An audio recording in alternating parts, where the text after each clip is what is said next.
audition ye audition kesiye bi awo Achim Media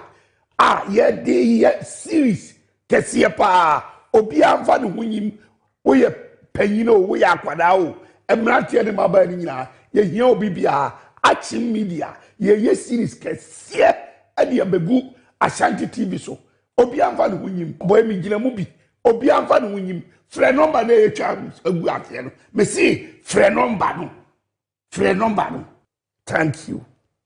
Ashanti Prime TV enam tie ni mu no boy magimedwa ye duru ha se to dia na ye nsem akese nko a se wo pɛ nsem no kora no atie ana wo pasem papa a wo Ashanti mem Ghana mem ba bia wiase ba bia atie dia hwɛ Ashanti Prime TV ho na no kora no ewo me see Ashanti Prime TV so opeto tie news pa ana wo pɛ ba bia asem a ye ka no unkobusu obi na ope nokore wo mu a hwe Ashanti Prime TV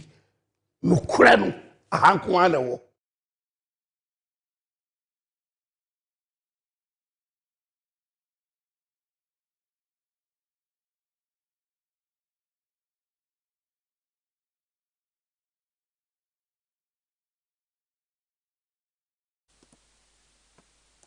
Nonsi edikan abo omana de shemi mo bibiara achi aha Ashanti Prime TV emranson sensema yensa kan yede ba besom wo ewo kase bokwan so ensem ne dose nya obeti anopai bi enie ene imrashibejani edman of ton abato mpesua so monyamfo Samuel Okujeto ablakwa akasa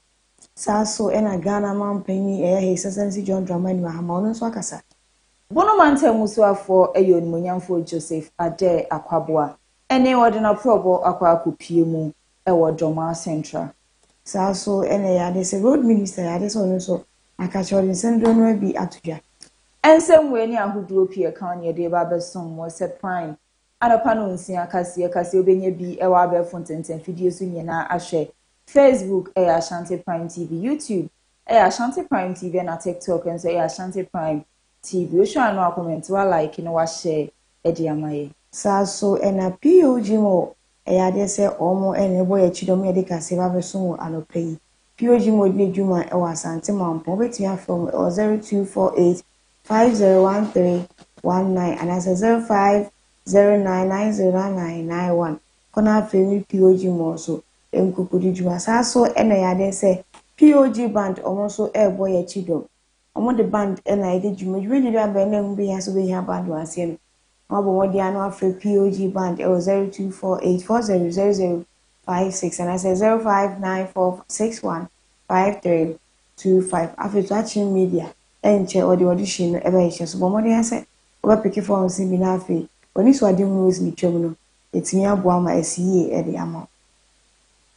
Yetwa ensemi so anase kase na sie de eba besom anaye anope obeti ye ni eye meme Snapchat meni aba ajewa dempo ye che hotel abasisia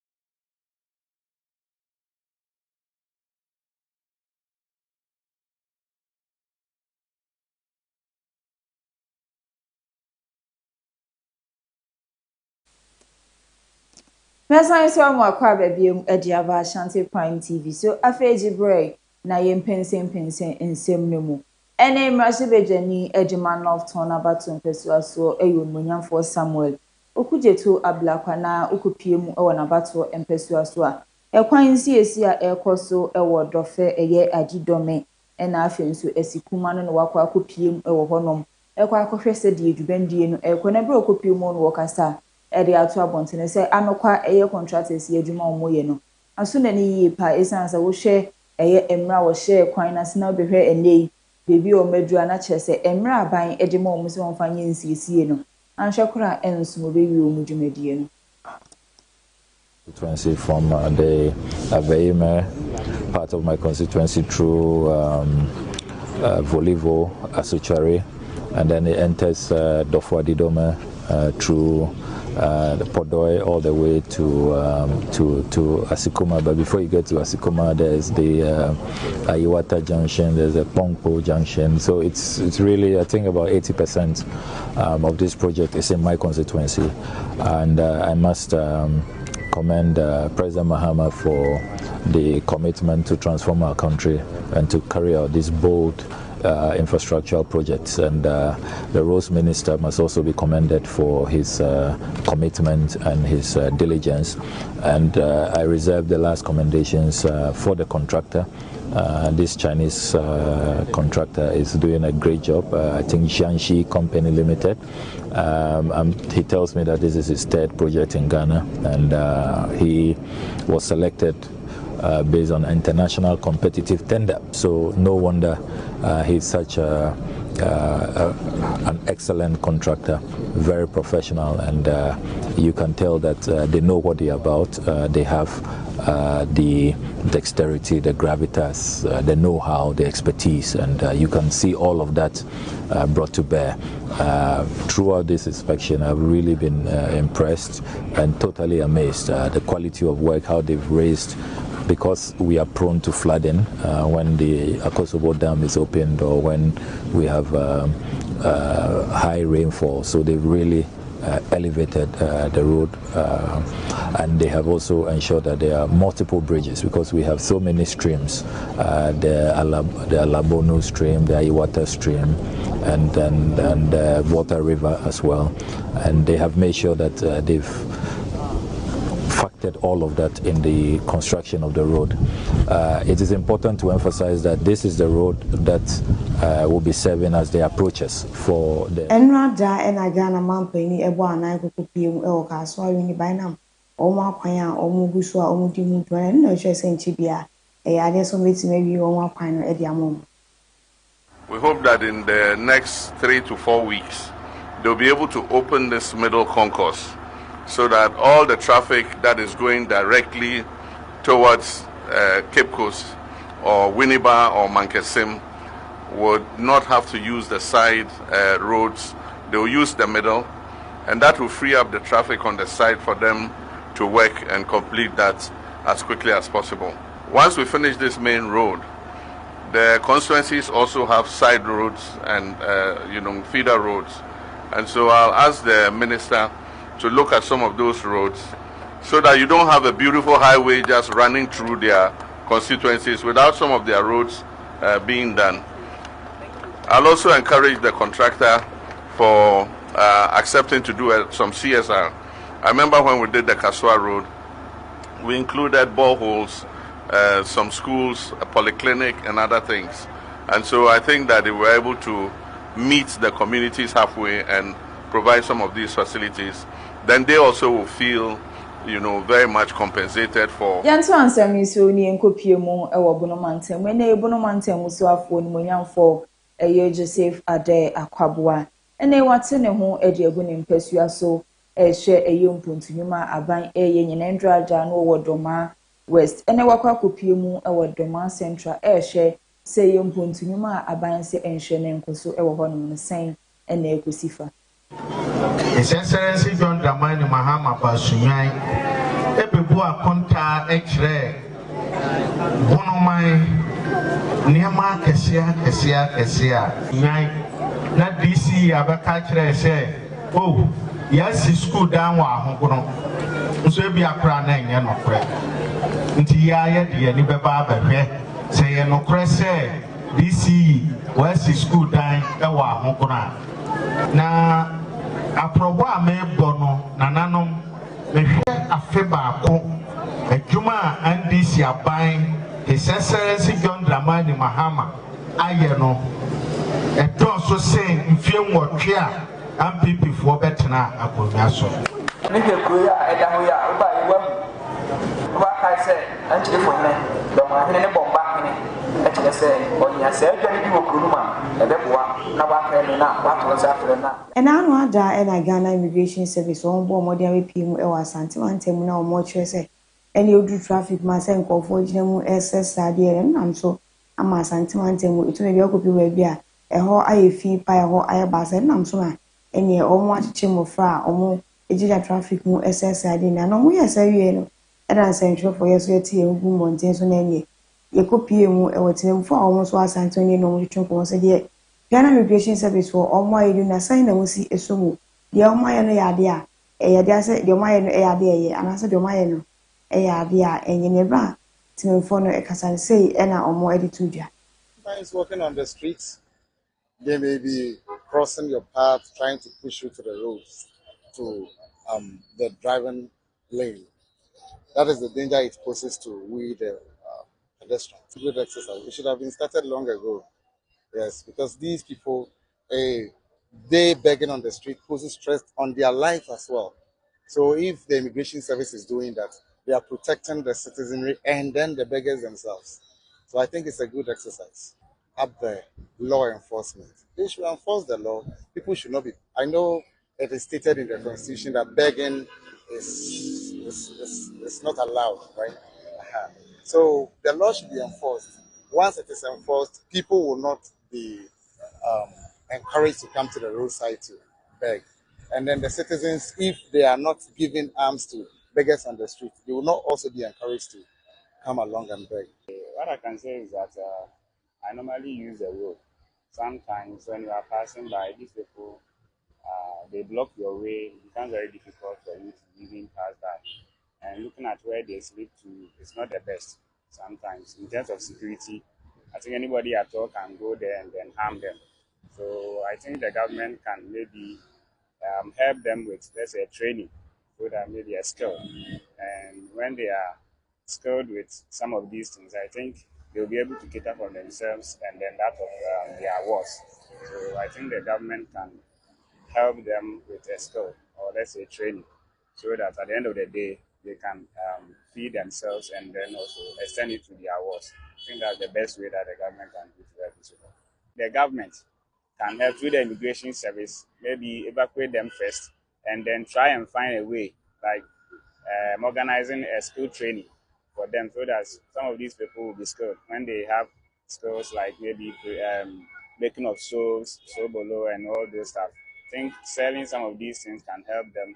to get money to feed themselves and also to help their wars. And in a way, it's a way of curbing the menace where these people are found on the streets. Oh, we say, the real almost see your Jumano and also taking animal almost like a benefit Ghana.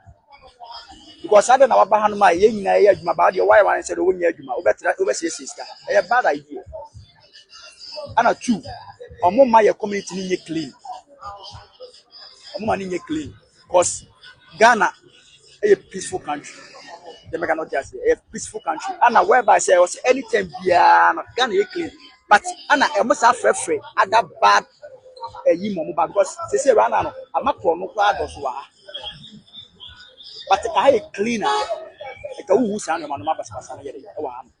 It's your my yard, papa, so my piano. My idea, but I a good exercise. But I think the beam sour. But the reason I'm an ambassador say is anytime piano when you have one money or more I know her.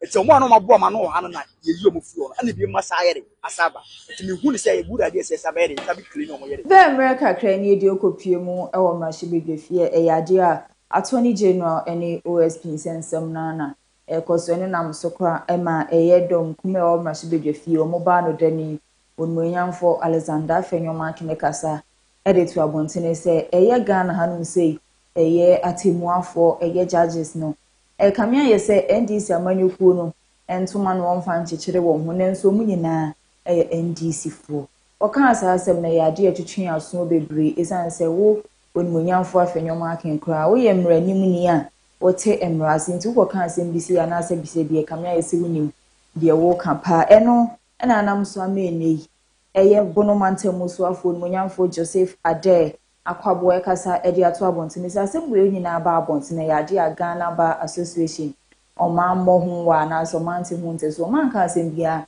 amfa ono nso hwɛ sɛ de Ghana Bar Association mpanimfo edi ndwuma na na de ono nso betumi de ne nsense ne bo aka sɛ de na ɔmo ho nyinaa ɛyɛ MPP fo esan sɛ so obi abɛka sɛ ɛde afa ɛyɛ judges ho na sɛ mo a mo mbra ɛkyekyere wɔn ho no mo ntumi defend wɔn a na kyerɛ sɛ kwan bi so no mo nso mo yɛ MPP adehye. Freedom of speech enkyerɛ sɛ kodidi obi atem nti nnɛ so kodidi obi atem na yɛpɛ mmara yɛ adwuma a yɛnya a whole minority leader Afenyo Markins nipa no yɛkye no yɛmfa mmara nhyɛ yɛn nsɛm yɛde ne kɔ court sɛ yɛmfa no nkɔsie na wɔtwe na yatimanya minority leader ɔyɛ lawyer ni ama na begina hɔ sɛ judge not hɔ no. The difference is that ɔnhyɛ NDC atadeɛ saa nipa wei abɛyɛ majority leader pɛn saa nipa wei ɛyɛ minority leader ɛma MPP foɔ na nananom sɛ mmra yɛwɔ opposition ɛna NDC ni bi kɔka saa asɛm wei a nke ebenya Ghana Bar Association for me ka ho Ghana Bar Association my treasurer for Bono East ahafo my social affairs officer nka samre omotia sikrom nti me anya me wonwa se yeka se Ghana Bar Association branch of MPP a anya me wonwa da nananu me bisa mo sa branch na ya remande no omo call high court ama ne be no nananu yesu betuma ka se high court judge no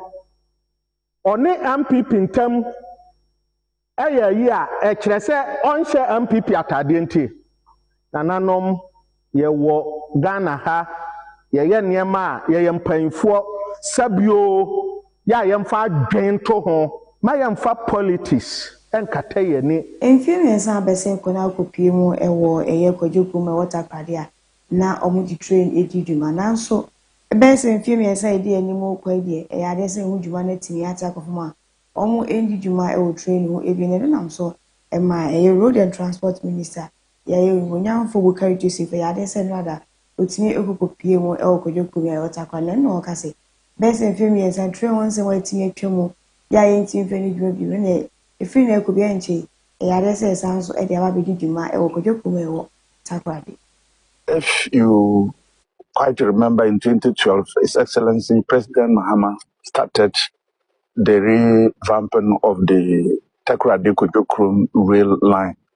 to ensure that it continues to provide services for students, for market women, for families, and for all other people who wanted to travel in and around the Western region. And that project took up to 2016 so that it will continue to provide passenger services to the people in and around the Takrady. As we talk today, we have been able to pay 8 months of those salary arrears that we inherited, and we are working hard. By the end of this month, we are going to clear the rest of the arrears for all our railway workers. We sympathize with them. We share the pain with our wasa Amenfi East and they wakasa ediato abontene se kamya yese uko eye nkuro ahodoɔ na mu a ade ana eye chief compounder ewo hɔ no ambulance a ebeka won ho modi adidwuma mu dwuma no adi mu kra no sebi eye ana ebi ni hɔ mesa nso ha adwin yie isansa na adwubre se emergency eba ene ade so mo hwehwa ehwe obi a eye wote ben eye hospital anansa chief compounder or taxi anansa car no makobo nipa ni kuma na adwubre ansa na nipa no ahwe aye won adoye adi nipa no akɔ hospital na no wɔkasa sɛ ɛyɛ saa na enkoyi nti obesre ɛyɛ aso ɛyɛ sharp mu de ho nsɛm so sɛ no de ɛne ɛsɛmɛnsi ni anasɛ mountain bia mu na sɛ chief compound nya ambulance baako ekosi hɔ no ma ɛbɛboa ɔde nsɛm wei nyina to abontene abra ɛyɛ ni papa pa bia wɔwɔ ɛyɛ wasa Amenfi East ɛfa adɔyɛ kwan so ɛde ambulance ɛbɛkyɛ adehia ɛwɔ hɔ no 50% sɛ yenu anum bi anase obi offer your fumbi ewo ye kro nketo anim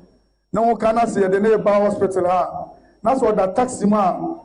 say ebeti no kwana ne survivor no ayana ewo afom ye but the ambulance ni mu dia yedika ma no first aid and somebody treat na sana de na pa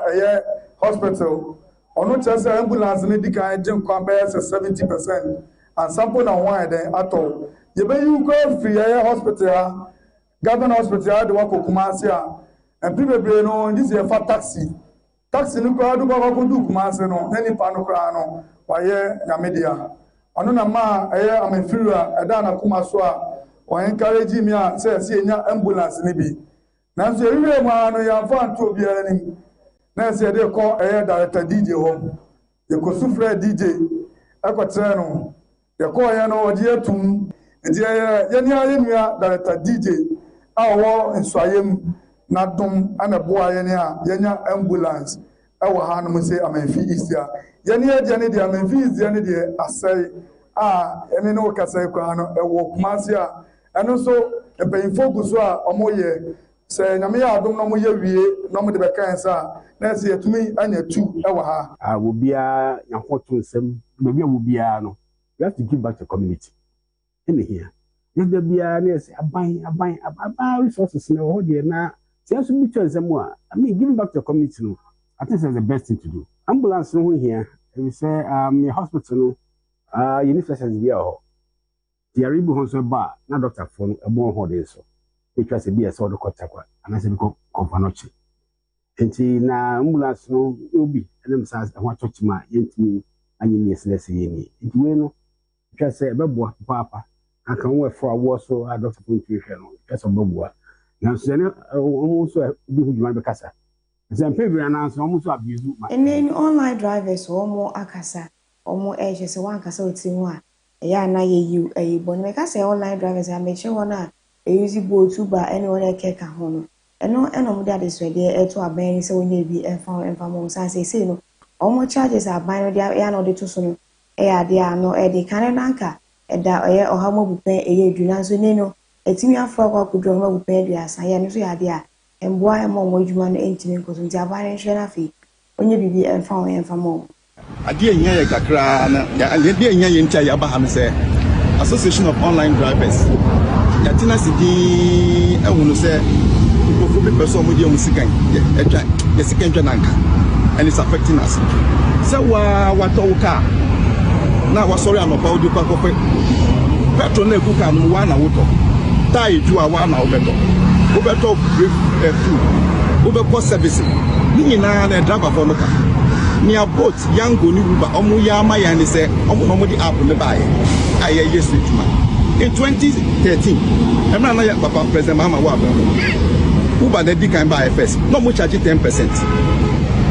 and look oswa ko see 2017 about say buy and they read from 10% to 15% to 20 and to 25%. 25% na say you no mo ba be ka ho no ma hwe ye won bibia ma ye no enu anu ade abechia ya tu abewi abia ni ache ade abechia am ye de o ma be for assist on the 6th January precisely they came bibia na me sure say me wo me records war on the 6th January precisely yet that's already from 25 no mo dey got 30%. Ukonu ko be so mo so aden na say no mu ye ne sa cause e ma ye djuma no yesu ye ho kire yen obe drive obe 15 minutes akwakofo obi ne be ndi ba no kono e bia na ha na ekire yo ko pe ne wache bi ato ya charging the 15 cities na wa drive 15 minutes akofa no ya charging the 15 cities that's how 15 cities no mo go to Uber na yango e be 30% if catch us said obi a request to 70 minutes away drive because one more we shank that year how much was obi is a 2k mi just 2 kilometers just we go to me for obi a 2 kilometers radius na go to me available so na request need to be back from 70 minutes away me no so say be e cost kakra no ye kire geography anya kurata ma moto we su be betwa e 16 kilometers now catch obi so on drive 70 minutes in Kofobia na say me drive fi atop na moto we e Kofo obi mbra kra mo ne watch the 20 Ghana city uchi 20 ni we are no we 30% if me dey register asi enti yes enyi na ye fi asem we yembo no dewu aga na fo say ni e koso no enini ebi betina o kan mo fi say obi on wato wa na ko bank ye de no kakra ni enampanimfo ekasa editor bonte ne se wo makọ benkru message na ye sɛ okopie mu ɛwɔ tema portal senka adwuma a ɛyɛ custom officers ahodoɔ na ɛyɛ no ɛyade a eni wɔn bɛhwɛ na AI abɛbata ho na abɛboa ɛyɛ adwumayɛfoɔ yi kakra ɛno ɛna Ghana de hyia bi no mo wɔ Europe akasa ɛde ato abɔntene sɛ saban no esi sɛ gyinaeɛ sadeɛ ɛmmoa esan sɛ yɛhwɛ a enipa obi wɔ hɔ a wakra nneɛma na wamane nneɛma sɛ mfiri ɛyɛ Europe imedru Ghana ha no mu sɛ nenso esan sɛ enipa ani AI ɛna edi dwumani nti na yɛ ana ɛtwentwɛn ɔmo dwumadie no so nti obɛsrɛ sɛ ɛyɛ gyinaeɛ a aban asi sɛ bi wɔn dwene ho mmienu na sensesan bi wɔ hɔ ɛwɔ sɛ wɔyɛ a wɔnyɛ mfama wɔn association na yɛwɔ Europe ɛna yɛkasa yi yɛatra se ɛho sɛ nneɛma bi ɛkɔ so ɛwɔ Ghana aban mu a ɛkutia yɛn a yɛwɔ amanɔne no ɛfa yɛdwumadi a yɛdi ho na ɛno ɛna yɛpɛ sɛ yɛma aban no aso ɛte na nneɛma a ɛwɔ sɛ ɔyɛ fa ho na ɛma yɛn nyinaa yɛn ho tɔ yɛn no watumi ɛde ama yɛn deɛ ɛnɛ ɛkɔ so ɛwɔ yɛn port ahodoɔ a ɛwɔ Ghana ɛne adeɛ a wɔde aba sɛ publican AI a ɛyɛ artificial intelligence a wɔde ɛgye duties ɛwɔ port hɔ no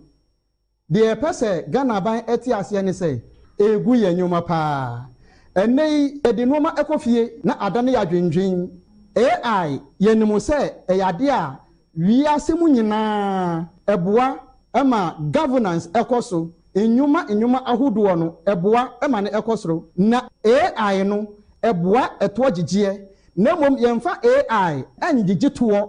na ɛnɛ yi deɛ Ghana ban ɛde aba Ministry of Finance publican AI na wɔde aba no deɛ di kan yɛnim baabi a AI ne firi deɛ tɔ so mmienu yɛnim wɔn a wɔta kampanyi abɛdi akyiri yɛyɛ maame gye na opoku agyima akasa no de nsɛm ato bia na wɔhwɛ sɛ aban ne sɛ wɔhwɛ sɛ sika sɛm bɛtumi akɔyɛ pan ne wɔn ɛba abɛyi so abɛɛfo nneɛma yi bi na afɛ wɔn de aboa ama yɛn sika sɛm atumi akɔyɛ na ne nso anam so asan so aboa ama sika yɛn ɛyɛrɛrɛ wɔ man mu no ne nyinaa ɛto atumi atwa. The government of Ghana has shifted toward technology-driven public financial management. The future of fiscal governance is digital, but it must be digital with discipline. Government has therefore taken steps to modernize our management systems. We are deploying AI-powered trade analytics and digital VAT systems to ensure revenue mobilization, reduce leakages, and improve compliance. At our ports, inspection systems are being introduced to detect under-invoicing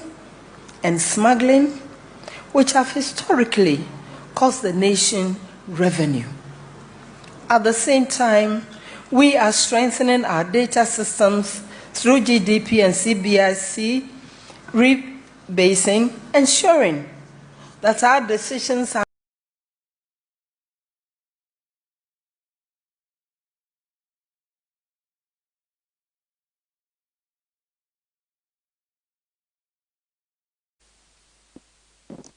Adeshimayimba yenso ayensem ne so na ekame ayese eye afi DVL mpanimfo ebo a wo mo hye yese Ghana hanom so mo behwe na omo nkrabata hodro no ati si baabia no ekame ayese eye aye nokwe esanse endrada se na ukopie mu ewapuye eye mantema nsawem eye ade DVL oma science akobie eye omo office ba ko ewo honoma otusu se eno no beboa ama adehye omo ben nsawem na tumi abahon na wona embe honum nso akọ eyekuforudua. It's not just a footnote. It is a junction, literally and figuratively. Goods pass through here. Livelihoods are built along these routes. And yet, for this facility, we'll redirect our people to take their course of action by moving away from Accra and Koforidua and coming home to acquire their license and roadworthy certificates for their vehicles. We are trying to bring the services closer to our people. Say there be obi ntwa kwan free nsawom enko for video and I say on ntwa kwan free nsawom enko achimota and I say wager so koye license and ko renew the license and ko register the car. Into ultra premium service no more of an advanced service, express service. Into unlike traditional offices now we have license within maybe 3 months and I say 2 months and over. No, I say I check within 2 weeks you should get your license. And they tell the JBL ultrasound about someone they say you per se in someone for any access to government. Yedi ya hoden yeni onyam eta nwachi nwa kire se aban e no mu bu adwuma ni si ya sana baga na man be kese yeni aso timi gina adonti ene no ECG4 etimi akasa ne no mo kire so be pie me wasante mantem hanu se ya dun so bia eni hanu se ntia yenya ise dun so eya mane homo so e wasante mantem mo san so ka de kan so ya de se omo akofo machines akese ebeboa amasa dun so no mo kan ho asem no entimi e mane homo so kra e wasante mantem enti mo nya ise mo ka se dun so etimi asan so amane homo so e wasante mantem hanu. So what we are doing to improve the quality of the power we supply in Kumasi is to reduce constraints we have in the network. So at the Ridge BSP, we explained to you the constraints in transformer capacity. And DMD also explained to you that we have constraint in some of the links. So we are not able to push the power we take from the transmission grid into the distribution network and into the communities. This line we are constructing here is from a BSP. The BSP is where we take the power from Gridco. The power from Gridco is actually coming from the power plants. And then through the Gridco lines, they come to us through the BSPs. So we have 2 BSPs in Kumasi. We are taking the power from BSP to the airport substation. And from the airport, we can connect it to the rest of the network in the Kumasi area. And sometimes, even with this link, we can supply power to the customers that are supplied from the Rich BSP. This one can serve as a good alternative to that. So if you have a problem there, we can supply them from the Agunaso BSP. So this link is very crucial for us, and we're working to complete it. I will hand over to the project manager who can explain to you where we are in the construction. Before we hand over, we want to understand, there's been planned for a third BSP. We want to know how far with that. So it's very difficult to give you a timeline on the third BSP because it involves working with Gridco and the government. And we are right now in the planning phase. Okay. We plan, then we secure funding. Because we haven't yet secured funding, we cannot give you an exact timeline. So can you confirm that we are not experiencing load shedding? We are not experiencing load shedding because we have enough generation. We are not experiencing doomsday.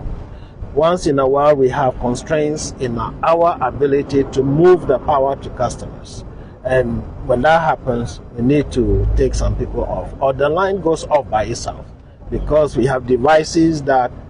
control how much power is going out. If what is demanded on the network is more than our capacity, then the devices will go off, will take the line off. So we are not experiencing load shedding. Can you get some figures how much is involved? So far, if I tell you how much is involved, it's a lot. But we are prioritizing it and we are taking out the critical ones. So the project manager will tell you how. Bukura eye kra ewo atoye mantemu ne ne okopie mu ewo honom adehia ewo honom aye oye kira enyago ha onyina ene se abandada no emreso eye na nadoda nkwa kufuado emreso ena agenda 111 eye project no si ayaresabia ewo ho na emreso ye se ye ba beto aba eye afe 2024 no ene empanimfo dimrika kikikikiki ebepa eya yaresabea yi ho entoma nanso obepa ho ntoma ekomfie mienu nyanya de yaresabea no hu se ye bie anase obi kura ebie kredo a edan no da opese wo hu wo se ayaresabea ye wie anase ye wie mpanifo nhwe na woni wona no na se ye wie nso ade enti na ayaresabea wonhwe no wonfa eye adwuma ye fuesanse ye hwekura anasefo bebre etitifie a yenye imposti wo mo na se ye wie ye nso dia na mpanifo meyi wona no die enti a wadi mirika ekopa ho ntoma wa bra woni mu se ye wie ye one hospital ya obukro he ya abana otwom kwen or commissioning but from that time now be seen there ye hu nda bibia recordo na ma ye bi sanye there ana adwuman we wie ana won wie dodo no se we wie binum se won wie nti ye bi sa abana wo de sisi aran there se adwuman won wie ya wa kan hen na wo ye ka ho a adwuman obezimu ma ye tum ye use hospital ehwe bokro ha na nimpotema bebre na se wo yara wotu kwan wokwechi ansa na wekwanya yarehwe na se hospital wa haraza na nche ohie mpode obofo ka na wakọ nti yesre aban de mraso de odo boy hospital ma ihe na yewo Ahanta West na ne nkwado yenya kwan wo ayarsabia ha on cherry bia the deputy minister of health at the floor of parliament kade hospital we the regional minister Western regional minister also at one platform also hospital we and as advocacy for citizens Ghana no you feel that there is a conflicting report in government speaking into the media or there the media no baha na ya ba kire there sa ade no we another we na se we a abadu no su aba no konde ombo ya ade na na omanfo ni nya ho fa so na won wie so a abadu ne betim ya ye ne de abo aba no sa aba no kada hospital yo sie ya won media wo ha de won wie ya mo podo kan ni den ye ni abra papa because won cross be we na kwem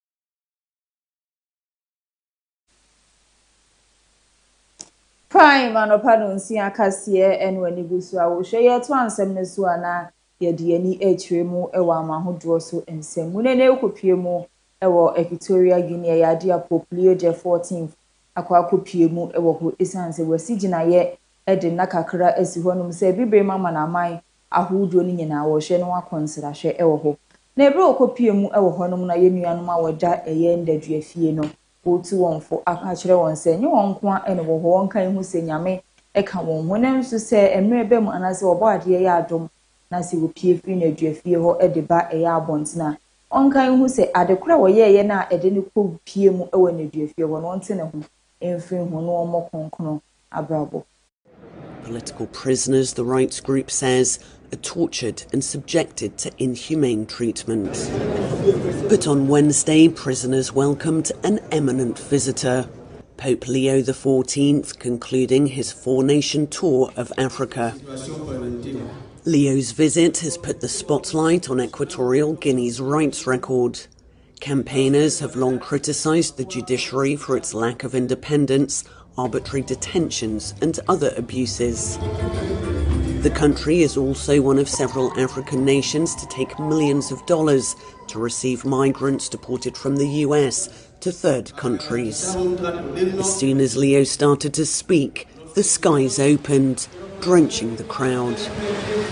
Leo didn't hesitate to address the situation, telling inmates, "My thoughts go to prisoners who are forced to live in troubling hygienic and sanitary conditions." The Pope had another message for the prisoners, that they are loved by God and remain precious.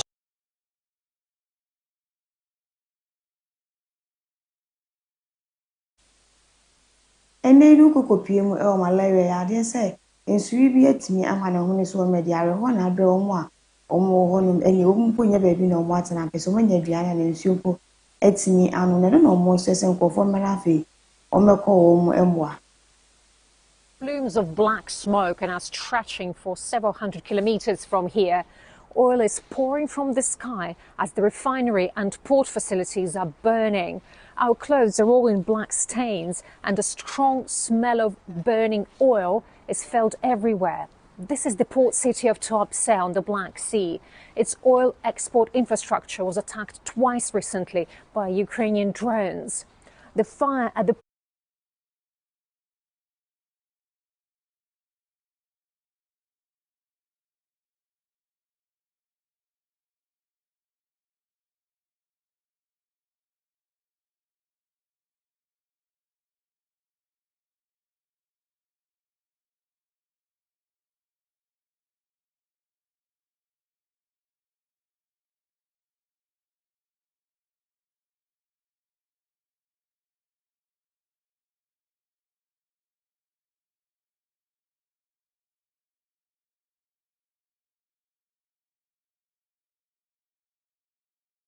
major source of income for many here. The start of the holiday season is just weeks away, and it is at risk due to the environmental crisis and safety concerns as Ukrainian drones fly over from time to time here. So Iran ntokoi eyade adi wo ye ni kese abre amanamai ahodo na enekopie mu ewo Sudan na eye apomudin adwumayefo a ewo ho no makasa e de ato abontene se esan ntokwa ekosu ewo eye Iran nti emboa emomu ntumi enkra aduro emfamfiri obi man so emfamba Sudan ye nyina yensu enum se Sudan ntokwama ne homene so be mfie miense nie na fei ene nyamea ya adum obi ade na kodie egufom nanso obehia nwuro na wona ohun ekaaye ewo ntokwanum no watumi ede amom nanso esan Iran ntokwanti wontumi enye adrumpu ena wamane.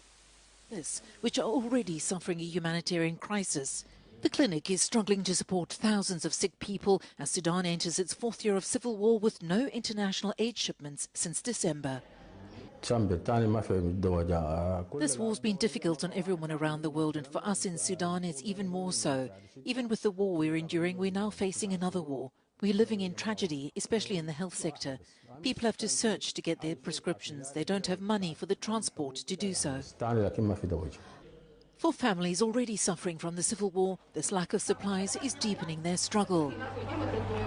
One woman says she's been trying everything from going to other towns to checking social media groups in an attempt to find medication for her disabled granddaughter who suffers from severe epilepsy. These days, if we have 2 doses left from each vial, what do? We try and secure it. We go to the hospital and we check from one group to another. Last week especially, we couldn't get some. And even tomorrow, we could wake up and look for it, and we might find some, we might not. Aid groups warn that the Iran war has upended their ability to get food and medicine to millions of people around the world in need.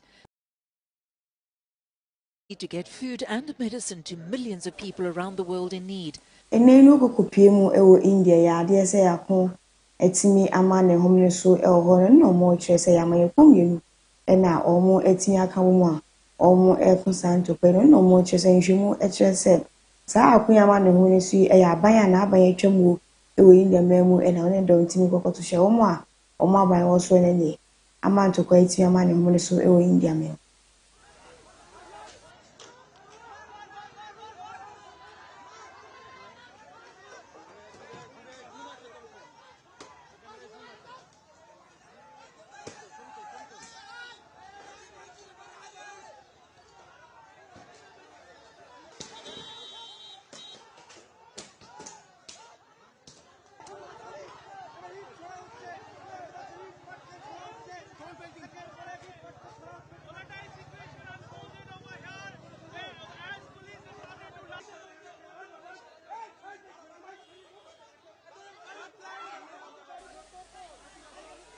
Kasi obenye bia wa be fontinti afidie su nyina ahwe Facebook Ashanti Prime TV, YouTube Ashanti Prime TV and TikTok. And say Ashanti Prime TV o sha no comment wa like no wa share e dia maye kama. Sa so e na bonfo a wo mo so ya sema ile kase no ebrewo ebini POG band POG mo na afi achi media. And some ye de be so manopai na edosin ye ni edi makuti ni bi enye. Mrashibejani edema North Ton about so empesua so munyamfo Samuel Okujeto ablakwa ekasaye. Sanso ena Ghana mampeni John Dramani Mahama so ekasaye. Wono mante musuafo yon munyamfo Joseph Ade Akwabua. Ono so de na probo ahihyeso. Sanso ena Road and Transport Minister ono so edinsemi bi etuya. Ensem weni ni aka na na yede besom wo se prime anopa no nsia ekase ye de kase besom anopa yi eye me Miss Nafsa timini menuaba Ajua Tempo yakra obia